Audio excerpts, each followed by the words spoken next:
avaliar se ele tem ou não um direito. Tempo rural é metade do que a gente trabalha, a outra metade é tempo especial. E eu expliquei um pouquinho por cima antes que o tempo especial o que é o tempo especial? O tempo especial é um adicional, esse fator de conversão de 40% que vocês veem ali, é um adicional fictício, é uma ficção jurídica. Entendam, vamos avaliar, que assim, em tese, tudo tem que ser justo, né? Vamos avaliar a seguinte hipótese. Eu trabalhei 35 anos dentro de um escritório, no ar-condicionado, sentadinho, cadeira ergonômica, mesa na altura ideal, apoio para os pés.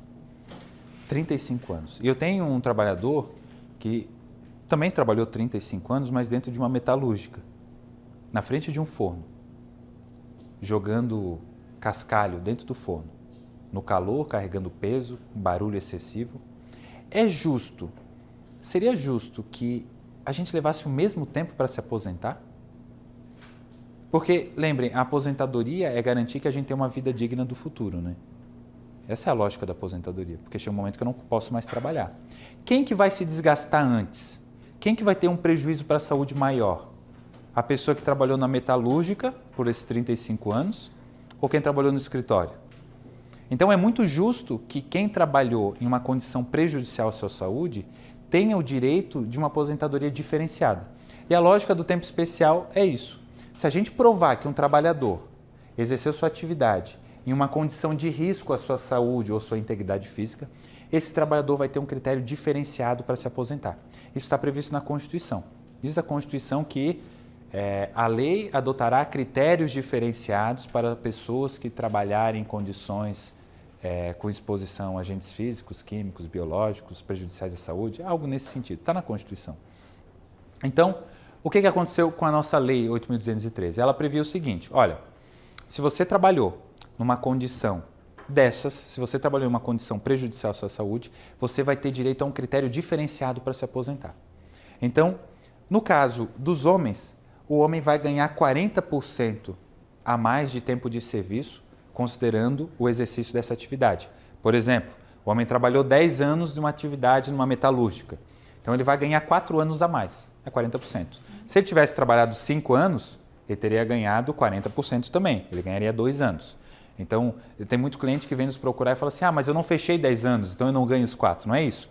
É 40% do tempo. Se ele trabalhou 10 meses, ele vai ganhar 4 meses. A mulher é 20%. A mulher é 20%, muitas mulheres me perguntam, por que é 20%? Por que o homem tem um privilégio? Mas a mulher é 20%, mas isso é proporcional. A mulher aposenta mais cedo também. Então, ela proporcionalmente ganha menos, porque ela também aposenta mais cedo. Então, a mulher ganha 20%, o homem ganha 40%. Então, vamos avaliar a seguinte situação. Como que isso ajuda uma pessoa na prática na hora de se aposentar?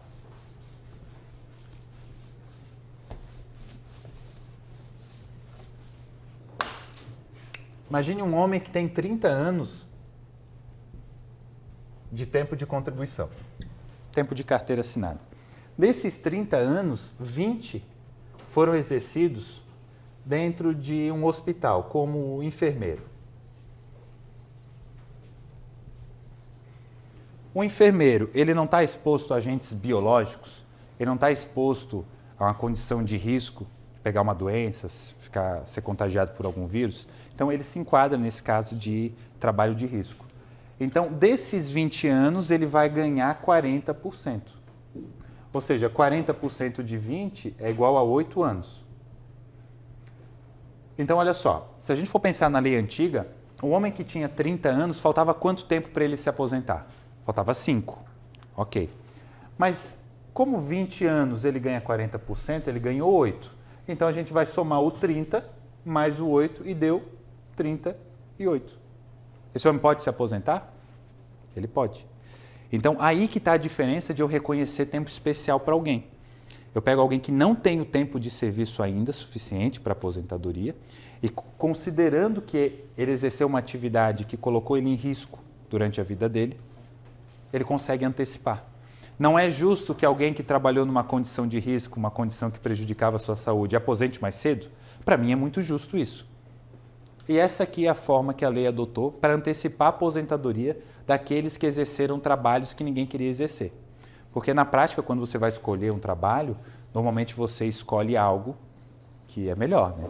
Então, normalmente a pessoa prefere trabalhar em um escritório ao que trabalhar numa metalúrgica. Então, essa pessoa que colocou em risco a sua saúde, que em tese ela vai morrer mais cedo, porque ela se expôs a produtos químicos, porque ela se expôs a agentes físicos, ou correu um risco sério de agentes biológicos, ela vai ter direito a uma aposentadoria antecipada. Na prática, isso aqui é tempo especial, esse fator de conversão. Para a mulher, a situação é a mesma. Vamos imaginar a mulher que tinha 28 anos de tempo de contribuição. Ela pode aposentar? Não pode, porque falta 2 anos.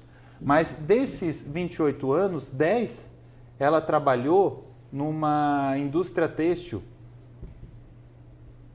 numa fiação, que o ruído é bastante elevado. O que vai acontecer? Desses 10 anos, ela vai ganhar 20%, ou seja, ela vai ganhar 2. Então, esses 10 viraram 12. Ok? Ela ganhou um adicional. Então, se ela tinha 28 mais 2, agora ela tem 30. Agora essa mulher pode se aposentar. Então, nosso trabalho na condição e enquanto advogados é comprovar que esse trabalho que a pessoa nos apresenta, que a gente avalia que ela exerceu, ele é um trabalho que condicionou ela a uma condição de risco à saúde. Não que necessariamente ela tenha se prejudicado, não é porque ela, porventura, não ficou surda porque trabalhou com ruído que ela não vai ter direito. A legislação e a Constituição não exigem que a pessoa tenha comprovado que realmente causou um mal à saúde. Esse risco já é suficiente, ok? Então, na prática, funciona assim. Vamos lá. O que são agentes agressivos? A lei fala em agentes físicos, químicos ou biológicos. Físicos, ruído, calor, tem uma série de agentes ali. Nosso técnico de segurança do trabalho está aqui, ele sabe disso mais do que ninguém, né? Para quem não conhece, o Anderson é o técnico de segurança do escritório. Ele, junto com o Dr. Jadir, que é médico do trabalho, fazem os levantamentos ambientais dos nossos clientes quando são autônomos, fazem pareceres técnicos para impugnar o laudo de empresa, enfim. Agradecemos a tua presença, tá, Anderson? Então, a gente tem aqui agentes físicos, químicos e biológicos. Não preciso falar o que está ali, né? Isso aí vocês conseguem ler. Agora, como que é feita essa comprovação? Porque o trabalho do advogado, basicamente, é comprovar coisas, né? Como que a gente prova tempo especial? Isso aqui é muito importante, tá? A gente tem tanto processo com base nisso daqui, que outros advogados não fazem ou não veem, que é absurdo. Chega a ser absurdo dizer que algumas pessoas se dizem previdenciaristas sem saber isso daqui. Porque o que acontecia? Até 1995, até 28/4/95, a lei dizia o quê? Olha, para você ganhar tempo especial, para você reconhecer tempo especial, você tem que se enquadrar em uma categoria profissional. Quer dizer o quê? Vamos resumir. Existe uma tabela de profissões. Então tinha lá mecânico, aeronauta, estampador manual, tintureiro, soldador, pedreiro, várias atividades. E se você exercesse, se você fosse registrado em alguma dessas atividades, aí você teria reconhecido o tempo especial. Não precisaria comprovar que estava exposto. Então, isso até permitia alguns tipos de fraude, porque tu iria trabalhar numa empresa, tu sabes que quem exerce atividade especial aposenta antes, a empresa é lá, o dono da empresa é teu amigo, ele vai lá e te registra como tintureiro, só para ajudar na tua aposentadoria. Então, isso permitia fraude. Até 95, basta a gente juntar a carteira de trabalho da pessoa. A gente junta a carteira de trabalho e mostra lá, pedreiro. Se for antes, se o período trabalhado for anterior a 28/4/95, essa pessoa vai ter reconhecido o tempo como especial. Tem muitos casos que a gente pega de processos de pessoas que já aposentaram, que não pediram tempo especial lá de trás, mesmo sendo categoria profissional. A pessoa não precisava fazer nada. Era só pegar a carteira de trabalho. Era muito fácil, era muito simples. E por que o pessoal não fazia? Porque eles achavam que ia ter que ir atrás de formulário, de laudo, de documentação, que é um pouco mais complexa. Às vezes a empresa já estava fechada e torna a coisa um pouquinho mais complicada. Mas não sabia que podia reconhecer isso por categoria profissional.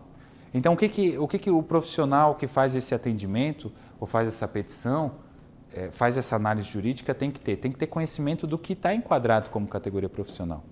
Entendam, esses decretos da categoria profissional, esse decreto da categoria profissional, ele tem nomes bem específicos lá.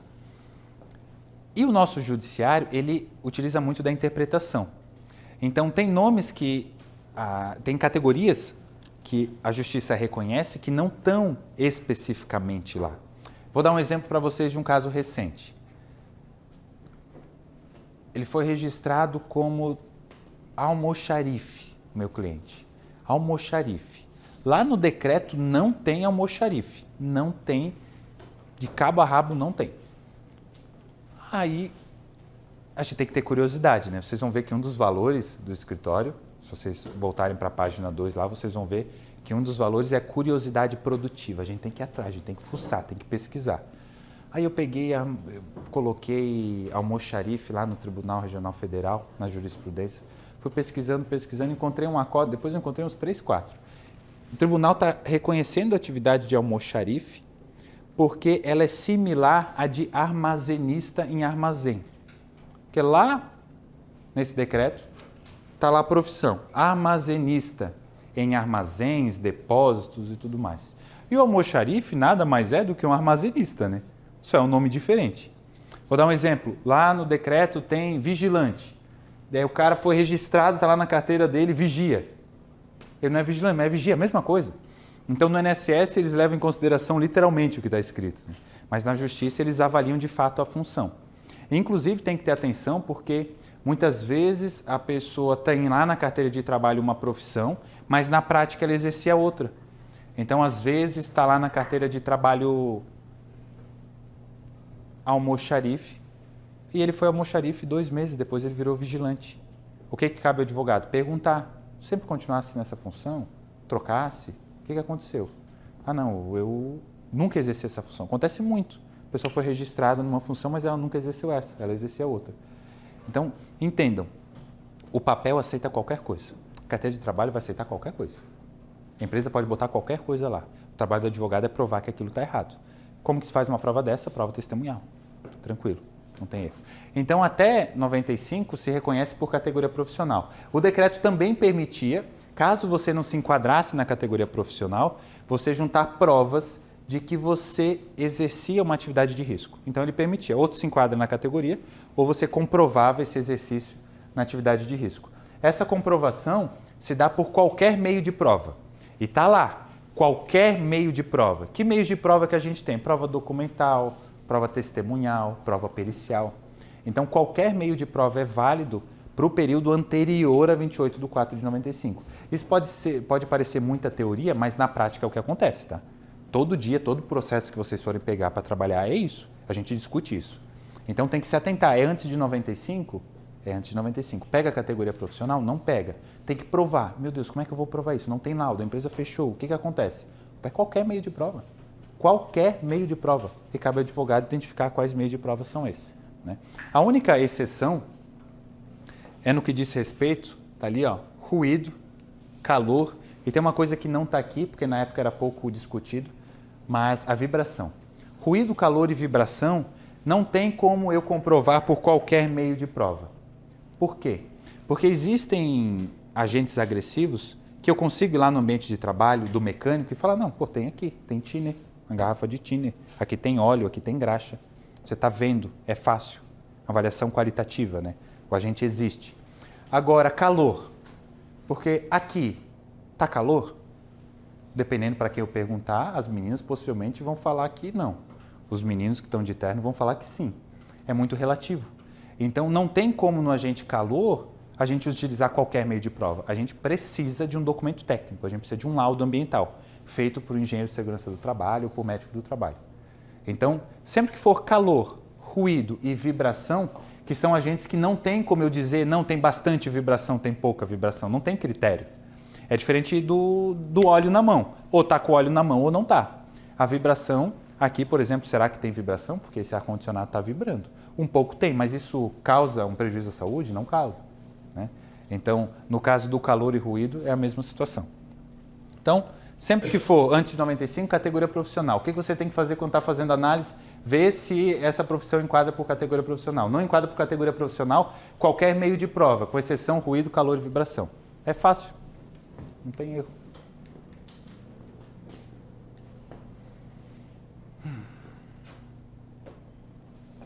Legal. A partir de 95 foi criado um formulário lá no INSS. Vários formulários foram criados, tá? Vocês vão ver muito isso em processos administrativos.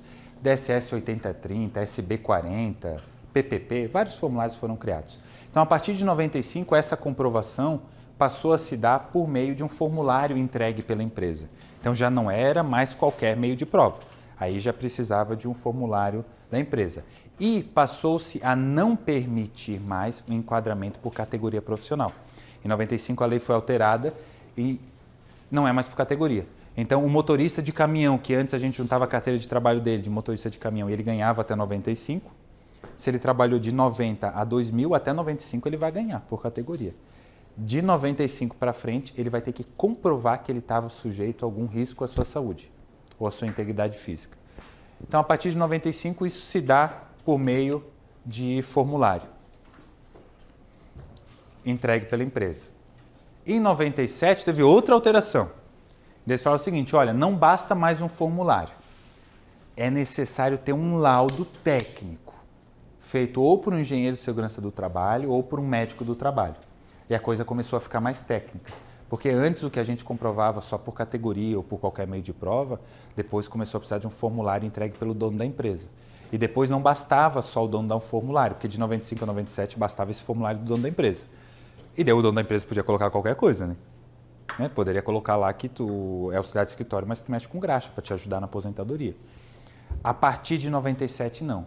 A partir de 5 de março de 97, teve uma alteração que foi o seguinte, ó, precisamos de um laudo ambiental. Esse laudo ou tem que ser feito por engenheiro de segurança do trabalho ou por médico do trabalho. Sem esse laudo, não tem como.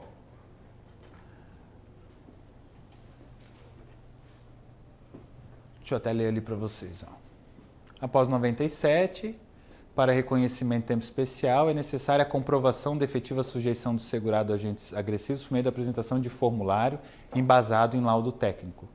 Ali está ou por meio de perícia técnica. Que esse ou por meio de perícia técnica é porque o juízo, na análise da jurisdição, né, no exercício da jurisdição, ele pode se convencer, vocês sabem que no CPC está lá, que existe o princípio do livre convencimento. Né? O juiz pode dar a decisão dele com base naquilo que ele entender mais razoável, naquilo que ele entender mais equânime por meio das provas. Então, ele pode desconsiderar tudo e mandar fazer uma perícia, por exemplo. Então, por isso que está aqui o formulário da empresa, que tem que ser embasado num laudo, ou por meio de perícia técnica. Legal. Vamos lá. A partir de 97, a empresa vai pegar, vai emitir um documento que chama PPP. Quem emite esse documento é o RH da empresa. O RH vai pegar o laudo, que vai estar lá no arquivo, e vai preencher o PPP com tudo que está no laudo. Então, se o engenheiro colocou que o fulano mexe com graxa, ele vai botar, mexe com graxa. Se botou que ele está exposto a um ruído elevado, ele vai botar lá os decibéis. Entendeu? Então, o PPP é um documento que normalmente o RH ou a contabilidade preenchem com base no laudo. Tem como uma empresa preencher um PPP que é sem base no laudo? Não tem. Porque vai fazer o quê? Porque o PPP é a cópia do laudo. Se não tem laudo, vai fazer o quê? O que as empresas muitas vezes fazem, quando elas fecharam e não tinham laudo, é emitir um PPP em branco, que não serve para nada, né? Olha só. Não basta a pessoa ela estar exposta a agentes agressivos. Porque aqui eu falei de óleo, eu falei de graxa, eu falei de ruído. Entendam o seguinte, é importante que esses agentes agressivos sejam agressivos mesmo. Vamos voltar a falar do ruído. Tem ruído aqui? Tem. Por exemplo, tem o ruído do ar-condicionado, o ruído da minha voz. Será que o ruído da minha voz está sendo agressivo para a tua saúde? Quem é que diz que sim ou que não? Existe uma norma. Tem uma norma que fala o seguinte, ó, para ruído existe um limite de tolerância. Então, hoje até 85 decibéis é o limite. Até 85, se você estiver exposto a isso, não tem prejuízo nenhum. Agora, se passar de 85 decibéis, já passou a ser agressivo. Então, o que o engenheiro tem que fazer? Ele tem que ir lá, avaliar, medir, opa, passou de 85, vou botar no laudo. Se passou de 85 é agressivo. Vamos imaginar uma outra situação. A pessoa mexe com graxa, mexe com óleo. Será que necessariamente é agressivo? Porque pensem o seguinte, eu tenho uma cadeira lá no escritório que a minha cadeira vive rangendo. E eu tenho um WD-40, todo mundo sabe o que é um WD-40, né?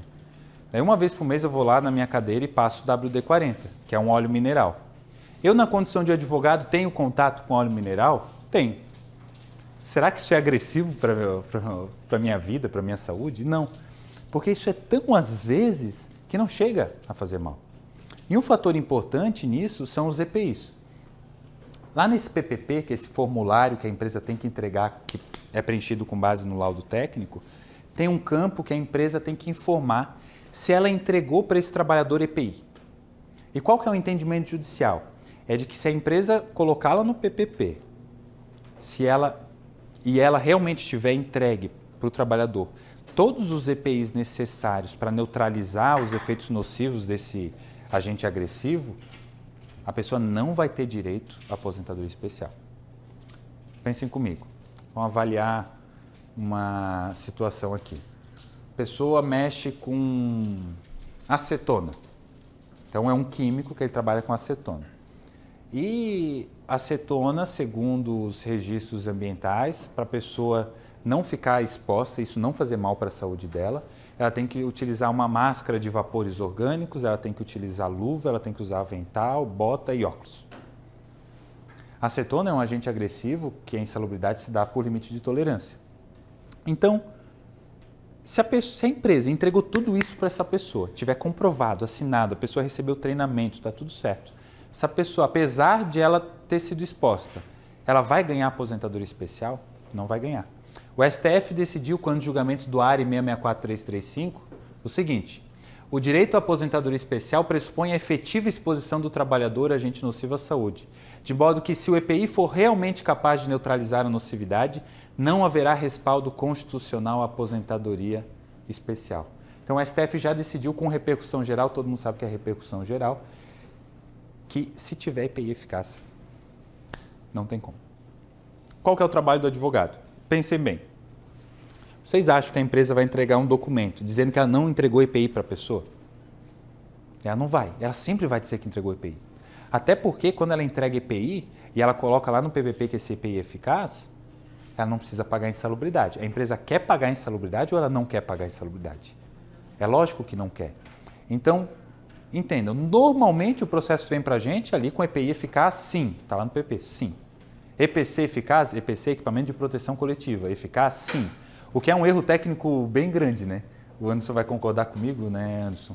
Que se a empresa disse que o EPC foi eficaz, nem precisaria de EPI.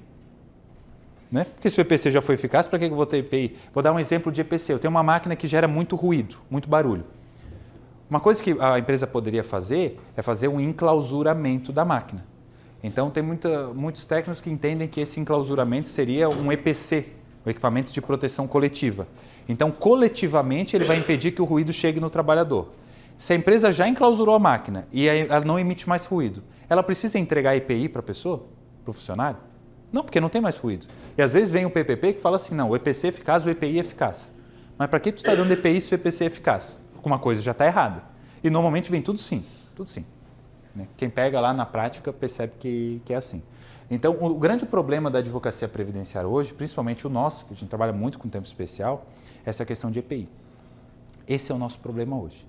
Porque a gente tem empresas que entregam laudo, que dizem que tem exposição, que entregam EPI, e o STF disse que se o EPI for eficaz, a gente tem um problema, não vai ser reconhecido. Posso contribuir um pouquinho? Claro, Anderson. Pega ali o microfone daqui, ó. Vou entregar para ele aqui.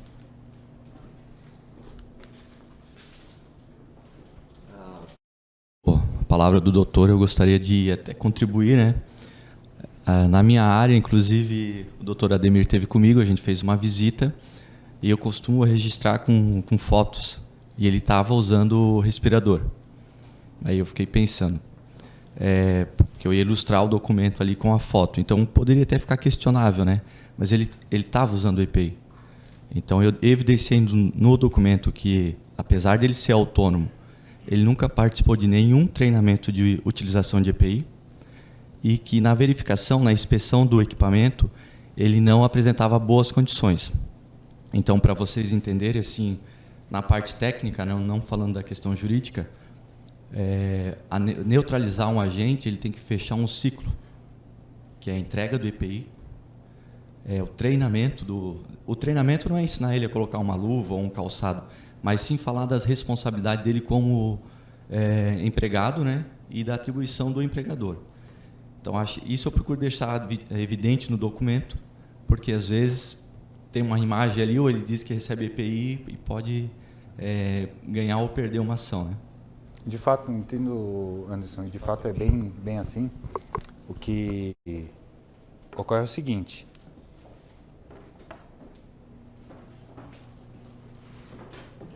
a gente tem que ser bem razoável naquilo que a gente está fazendo, né? Então, no teu caso, eu vejo que os lados, normalmente, a pessoa usa EPI, tu vai lá e coloca o que usa, de fato. Mas só que, notem aqui a gente fala em EPI eficaz, a gente não fala em só uso de EPI. E é isso que o Anderson quis explicar para vocês. Não basta a pessoa usar. Será que esse EPI foi eficaz de fato? Porque o STF falou o seguinte, olha só, o direito à aposentadoria especial pressupõe efetiva exposição do trabalhador a agente nocivo à saúde, de modo que, se o EPI for realmente capaz de neutralizar a nocividade. E para que o EPI neutralize a nocividade, né, Anderson, não basta a pessoa usar. Será que esse EPI está dentro do prazo de validade? Será que ela foi treinada para usar? Por exemplo, no caso de um respirador, aqueles respiradores semifaciais, né, aqueles faciais PFF2, PFF3, eles têm filtros. Será que esses filtros estão sendo trocados? Será que esses filtros, que tem alguns que podem ser lavados, ele está lavando do jeito certo? Porque se não tiver, ele já não é eficaz. Então, o trabalho do advogado é pegar esses casos que, na maior das vezes, a pessoa não recebe, na maior das vezes que recebe, não tem treinamento, e daí, quando tem treinamento, ainda não teve a troca, não teve periodicidade. O trabalho do advogado é provar que esse EPI não foi eficaz. E aí entra aquilo que a gente falou de curiosidade criativa. A gente tem que ter curiosidade criativa, a gente tem que ir atrás. Vamos ligar para a pessoa. Tu usava realmente isso? Ah, eu usava. Mas tu recebeu o treinamento? Ah, eu recebi. Pega a ficha de treinamento dele. Porque às vezes ele recebeu o treinamento para usar o protetor auricular, mas não recebeu para a máscara. Então, como é que ele usava uma máscara e não foi treinado para usar? Acontecia muito em audiência no passado, audiência para comprovar que a pessoa não recebeu o treinamento, que não usava EPI. Aí o juiz pegava para a pessoa e falava o seguinte: ah, você usava protetor auricular? Aí a pessoa falava assim: usava. Ah, tu foi treinado? Fui. Ele dava um EPI para ela. Todo mundo já viu um protetor auricular? Bota no ouvido. E falava assim para ela: então coloca isso aqui para mim. Da pessoa, né, na frente do juiz, estava bobinho, pegava, né, enrolava o negocinho, ploque, botava no ouvido. Essa era a prova natural de que a pessoa não foi efetivamente treinada. Porque existe um método para se colocar isso no ouvido. E não é assim. Então, tem toda uma técnica, a pessoa tem que botar a mão por trás da cabeça, levantar o ouvido e colocar até ele sem encostar no tímpano. É uma técnica para fazer, é difícil, inclusive. Eu que não tenho muita mobilidade não conseguiria trabalhar na indústria têxtil, que eu não ia conseguir colocar o EPI do jeito certo. Então, era prova para o juiz de que essa pessoa não foi treinada, de fato. Porque daí falava assim: ah, você foi treinado. E como é que fazia a troca do respirador? Ah, eu não sei. Pô, mas se tu que tinha que fazer a troca do respirador, como é que tu não sabe? Essa pessoa não foi treinada. E isso é quando o juiz é bonzinho, quando o juiz é benevolente. A maioria dos juízes não fazem isso. Lembrem, artigo 333, o ônus da prova incumbe ao autor quanto aos fatos constitutivos do seu direito. Cabe ao advogado fazer isso. Tu está numa audiência, é tu que tem que pedir para o teu cliente fazer isso. É tu que tem que conversar com a testemunha e perguntar: mas esse treinamento era periódico? Esse EPI era trocado? Porque imagina um protetor auricular. Qual que é o prazo de validade disso? Curiosidade criativa. Entra lá no site da 3M e vê qual que é o prazo de validade de um protetor auricular. Lá na empresa, eles têm que manter um registro de ficha de EPI. Então, sempre que a pessoa recebe o EPI ou ela recebe um treinamento, ela tem que assinar uma ficha. Tem que pedir a ficha para a empresa? É elementar. Pede a ficha para a empresa. Porque às vezes a pessoa recebeu um protetor auricular esse mês, recebeu um daqui a 8 meses, outro depois de 2 anos. Tem que ter uma troca. Principalmente no caso de proteção respiratória, eles dão uma máscara para a pessoa e acham que a máscara tem que durar 10 anos. Mas não, a máscara tem uma periodicidade. Tem que avaliar, lá no PPP tem sempre o certificado de aprovação. Todo equipamento de proteção individual, ele tem que ser aprovado pelo Inmetro. e tem que ter uma autorização do Ministério do Trabalho. Então, todo equipamento de proteção individual tem que ter um certificado de aprovação vinculado ao Inmetro e ao Ministério do Trabalho. Às vezes acontecem, coisas bizarras acontecem no direito previdenciário, né? Você pega um PPP, a pessoa trabalhou de 90 a 2000 numa empresa, e daí está lá que usava EPI eficaz, e está lá o número de certificado de aprovação. A gente entra no site, curiosidade criativa, entra lá no site do Ministério do Trabalho e pesquisa o número do CA. Assim, equipamento validado para uso a partir de 2019. Bom, mas como que a empresa entregou um EPI que só passou a existir em 2019? Ela entregou em 1990. A maioria dos casos é isso. Se a gente para pegar com cautela, principalmente vocês aí da área técnica, pegar com cautela, avaliar o CA, avaliar se isso existia na época, às vezes nem existia esse CA ainda. Então alguém está mentindo. Então ou o engenheiro que fez a perícia da empresa está mentindo, ou a empresa está mentindo no PPP, porque não tem como, né? Não tem como voltar no tempo. Então, basicamente, o STF disse que se usar EPI eficaz não vai ter direito. Tem exceção? Tem exceção. No caso do ruído, foi entendido que mesmo que a empresa diga que o EPI é eficaz, a pessoa vai ter direito. Porque, segundo os estudos técnicos, não existe até hoje uma forma de neutralizar todos os efeitos nocivos do ruído. Antes eu falei para vocês que o ruído penetra via óssea, via auditiva, e a não ser que a pessoa tenha um equipamento de astronauta para trabalhar, o ruído vai prejudicar a saúde dela. E não existe hoje um EPI, de fato, eficaz para eliminar esses efeitos nocivos do ruído. De modo que o STF disse que, mesmo no caso de exposição a ruído, nos casos de exposição a ruído, mesmo que conste lá no PPP que ele usava EPI eficaz, isso vai ser desconsiderado e ele vai ter direito. Então, ruído é fácil ganhar. Vamos lá. Outra coisa importante, ainda sobre EPI. O EPI, ele só começou a ser obrigatório, só começou a existir de fato uma regulamentação técnica para sua fabricação, o seu uso, em 1998, em dezembro de 1998. Então, tem como uma empresa dizer que o EPI que ela entregou é eficaz, se antes de 98 nem existia regulamentação para isso? Não tem como. Então, o entendimento da justiça é de que até 98, mesmo que diga que use EPI eficaz, não vai ter problema. Porque não tinha controle, não tinha como dizer que de fato esse EPI é eficaz. Não tem como. Não tinha controle, não tinha o Ministério do Trabalho fazendo certificado de aprovação de EPI em metro, não tinha. Então não tem como dizer que de fato era eficaz. Essa eficácia que a empresa coloca é uma ficção jurídica, né? Agora, não é porque a empresa entrega um documento dizendo que tem EPI eficaz que você não vai fazer nada para essa pessoa, né? O que mais acontece nos casos de aposentadoria especial do pessoal que nos procura é a pessoa chegar em mim falando o seguinte: olha, eu já tive no advogado, está aqui os meus PPPs, e ele falou que eu não tenho direito porque eu usava EPI. Eu penso, meu Deus, que advogado é esse? Não é. Lembra que eu falei? O papel aceita qualquer coisa, a empresa vai colocar o que ela quiser no papel. A gente tem que discutir isso. Então, isso inclusive já foi julgado no IRDR, aqui no Tribunal Regional Federal da 4ª Região, no sentido de que a mera informação lá no PPP de que a pessoa usa EPI eficaz, ela não é uma prova absoluta. Você tem o direito de provar o contrário. Como é que você prova? Você pega uma testemunha para provar que nunca foi utilizado EPI. Você pega a ficha de treinamento para mostrar que você não foi treinado. Você pega a ficha de entrega e controle de EPI para mostrar que não teve periodicidade, não teve troca. E você prova o contrário.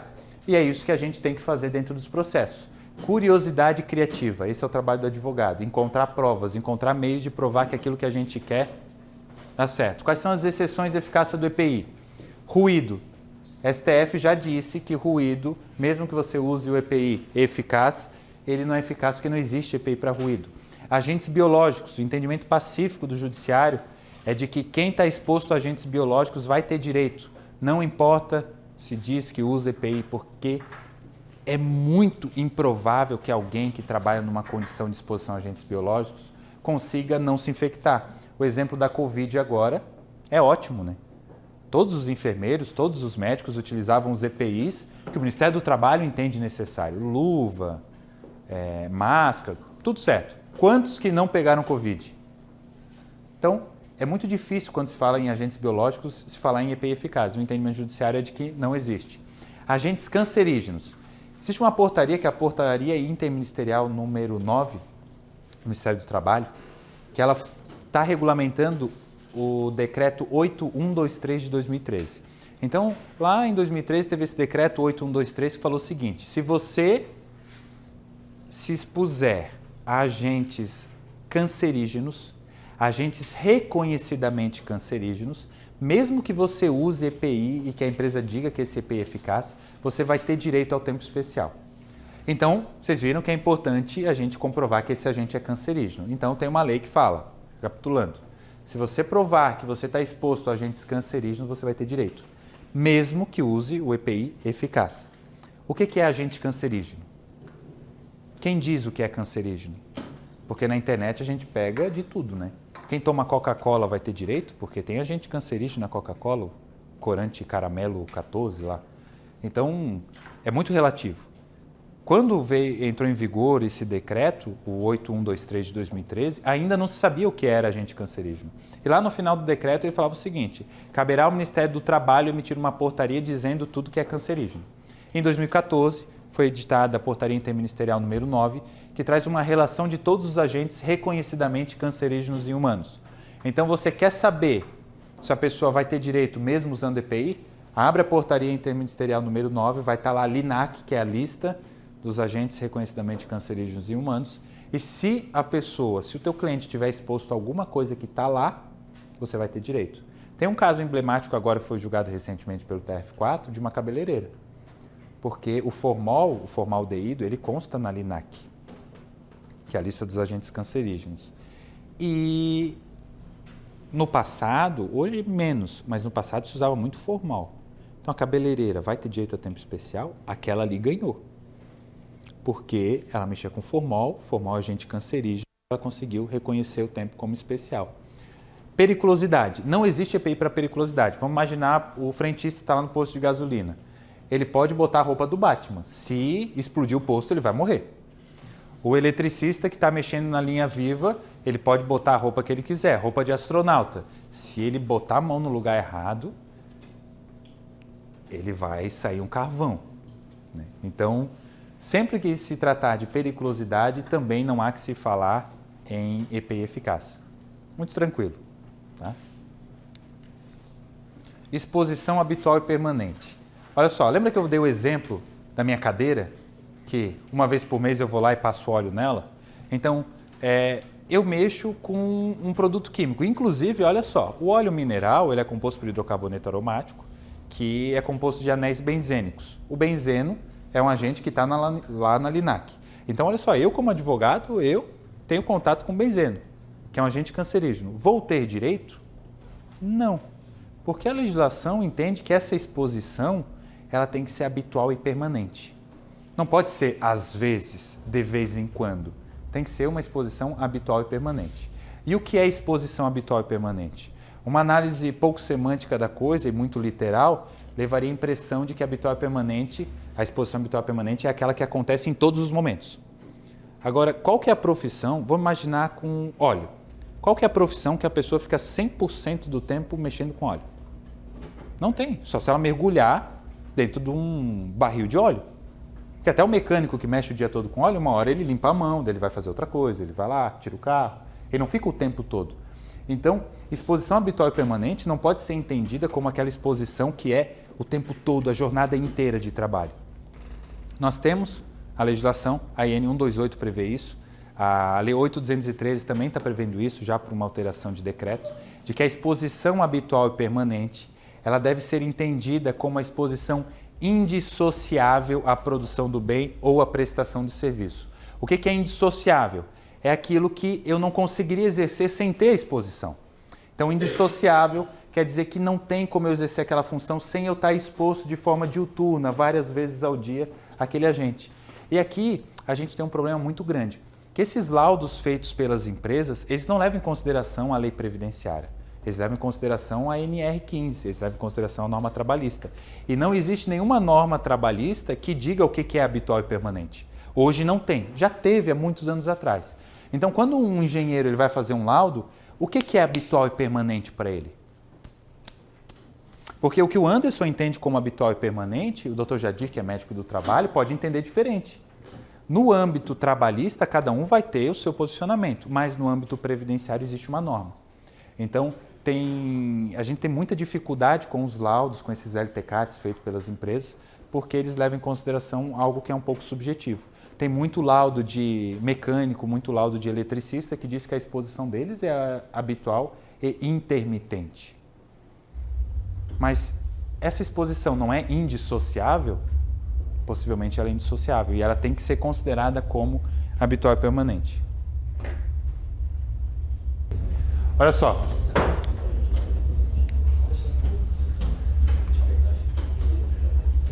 Já teve um soninho, né, dona Anaí? Eu vi aqui, tá? Eu vi que a senhora estava no soninho, tá? Até sonhou, né? Aham. Vamos lá? Tá, olha só, isso que eu estou falando é o que está aqui, ó.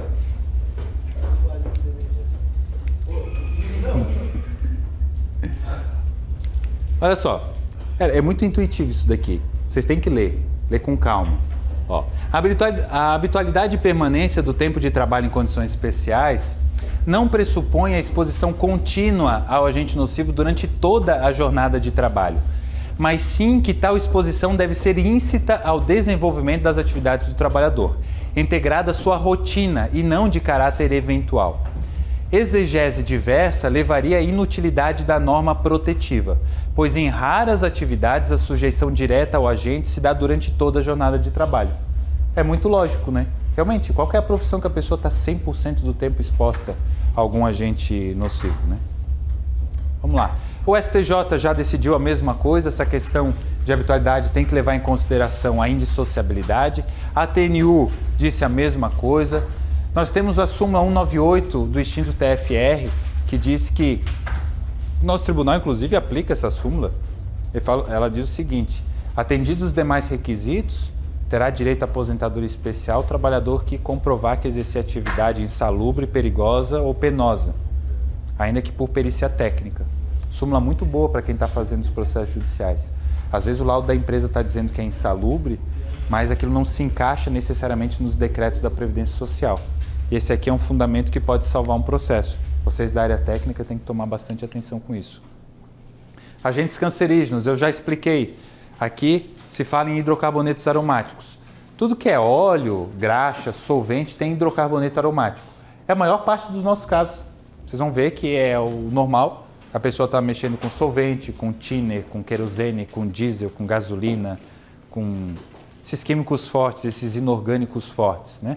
E esses hidrocarbonetos aromáticos são considerados cancerígenos, porque eles são compostos de anéis benzênicos. E o benzeno é um agente que está lá na LINAC.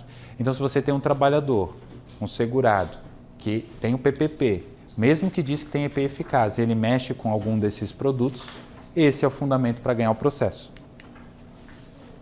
Sílica é um agente cancerígeno, a gente trabalha com muitos trabalhadores do município de Botuverá aqui, trabalham nas minerações lá, e a sílica é um agente que está impregnado nas rochas, né? Então, quem já foi para Botuverá comigo, eu acho que alguns já foram, né?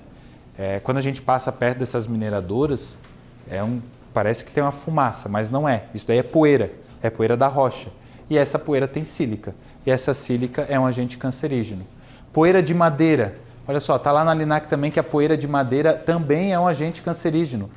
Todo marceneiro e carpinteiro está exposto à poeira de madeira. Eles mexem com serra-fita, serra circular, plana, galopa, enfim. E também é agente cancerígeno. Aqui um caso bastante enigmático. Ó, URB. URB é a urbanizadora lá de Curitiba. Lá em Curitiba um trabalhador ganhou o tempo especial porque ele estava exposto à radiação solar. Está lá na norma de agentes cancerígenos, a LINAC, que a radiação solar é um agente reconhecidamente cancerígeno em humanos. Então, se você provar que você está exposto de forma habitual e permanente à radiação solar, em tese teria direito. Está aqui.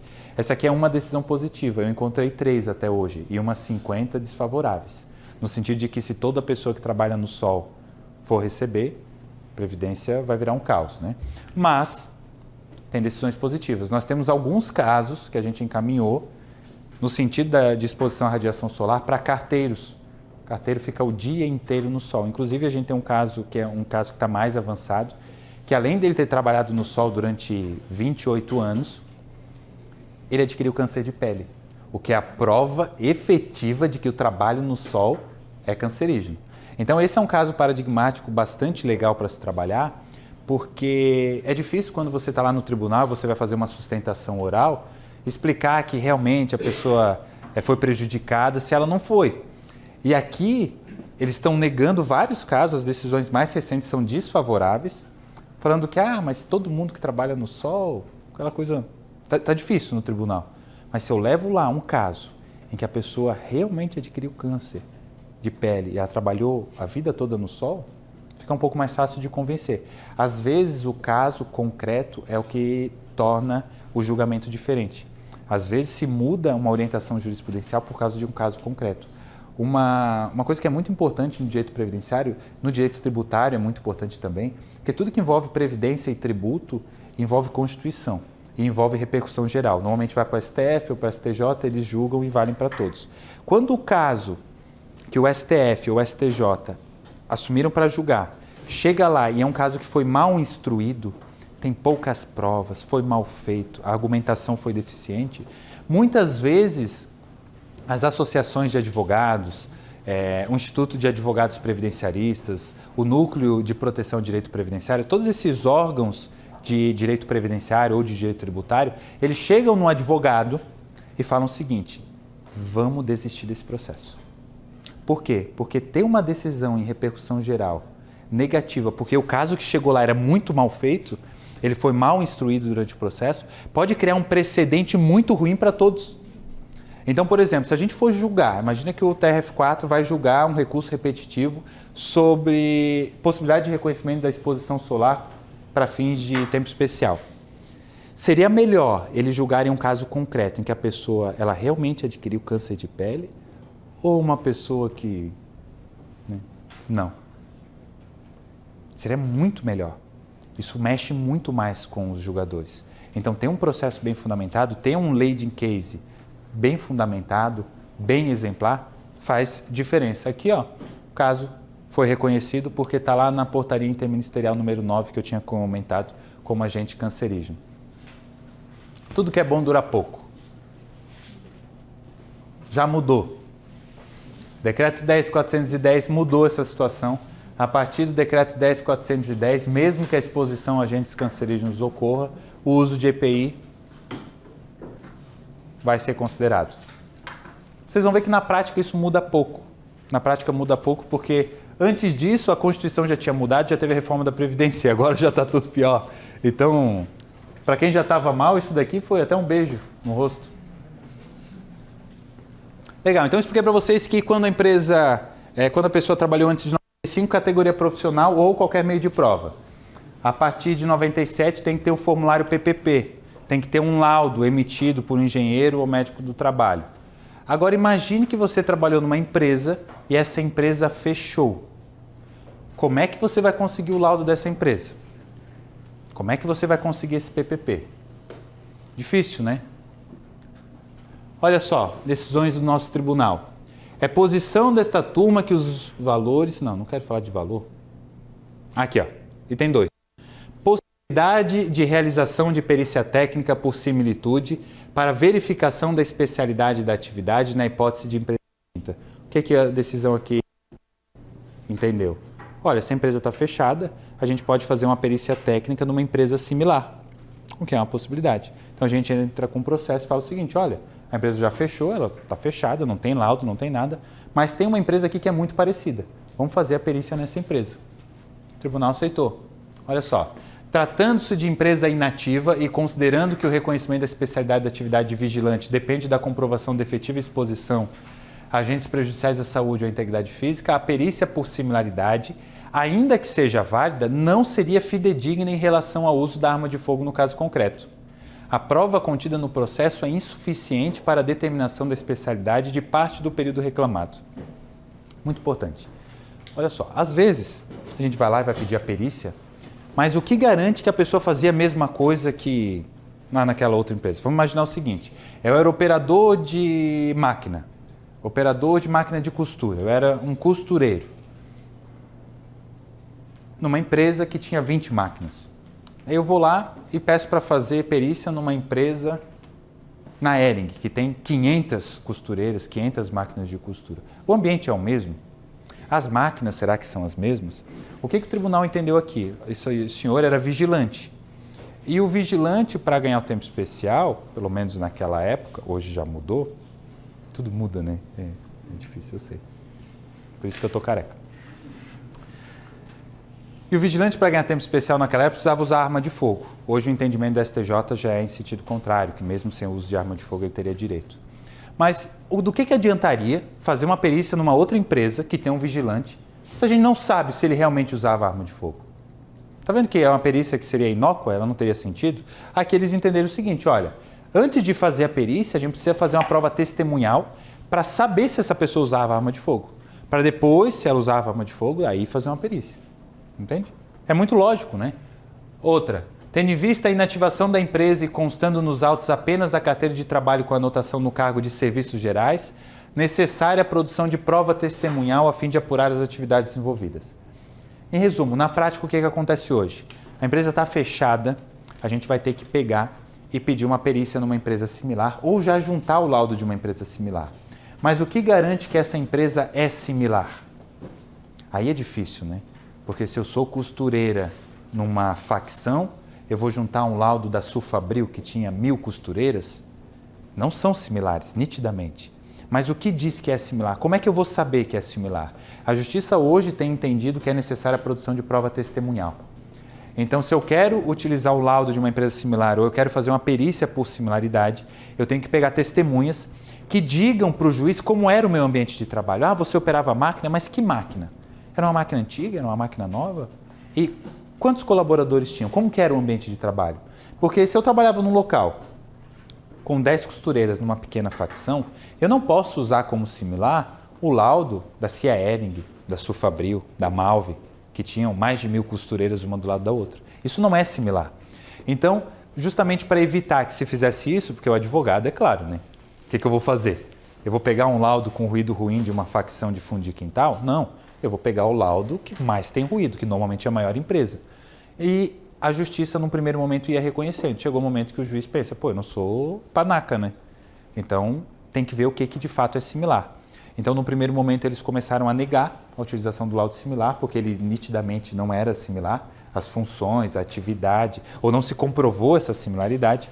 Hoje, eles têm extinguindo os processos, mandando a pessoa produzir prova testemunhal. É o que a gente faz. A empresa está fechada, quando a gente entra com a ação, a gente já pede para o cliente 3 testemunhas para confirmarem como era o ambiente de trabalho, o que ele fazia na empresa, para evitar que problemas assim aconteçam. Então, aqui eu coloquei, ó.